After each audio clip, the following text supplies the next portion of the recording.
Your Eyes Only is the first ever James Bond movie I ever seen, and I decided to give it a rewatch since all the James Bond movies are on Netflix now.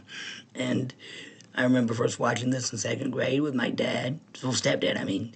I didn't know it was a James Bond movie at the time, and I'd forgotten all about it until years later when in 2006 it was on AMC. I watched it because I had really gotten into James Bond by then, and I was like, oh yeah, I remember this movie when I saw the action scenes, and I finally got to see it all the way through. First time I seen it, I watched it in the living room when they were in the middle of that ski chase, and then I watched it I think all the way up to the drowning scene because I don't remember seeing any more of it after that time I watched it. The second time I saw it all the way through, loved it, every minute of it. It has everything you want in a James Bond movie: action, adventure, chases, shootouts, fistfights, martial arts, a beautiful Bond love interest whom Bond is very good at romancing, and she's also a tough sidekick to him for him as well. And the love interest in this one is played by Carol Bouquet, who is gives an excellent form. She's charming, she's beautiful, she's tough and lethal with her scoped crossbow, where she picks people off like a sniper, silent but deadly.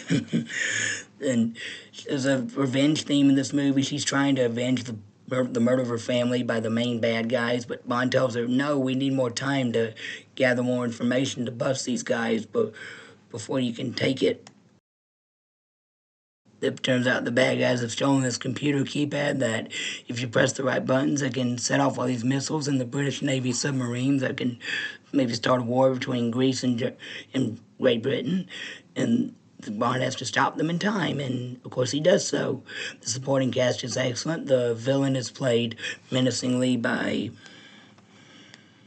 I tried looking at the cast. Sorry, I can't remember the cast. The villain is played by Julian Glover, who he was one of the original choices to play Bond after Sean Connery retired, but Roger Moore took over. And then we have the the the this great guy who's played by Tripole, the Israeli actor. He does a good job in the role, and the people returning from the other Bond films who play Moneypenny, MQ, they all do a good job in their roles.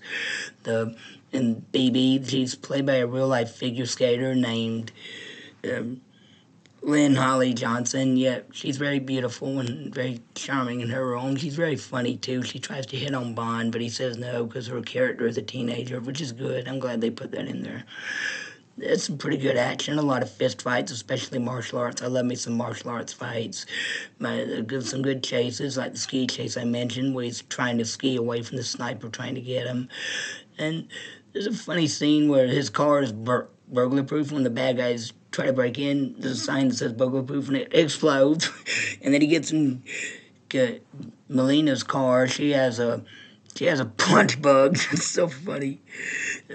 Melina plays a good sidekick for Bond. She's beautiful, she's charming, and you can't take your eyes off her no matter how hard you try. And her and Roger Moore have good chemistry together. The romantic subplot with them is handled well.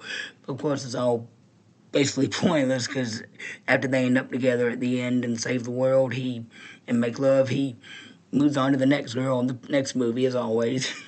But all in all, this is an awesome movie. I love it. One of my favorite Bond movies with a cool theme about how revenge is not the answer. I give it 2 thumbs up.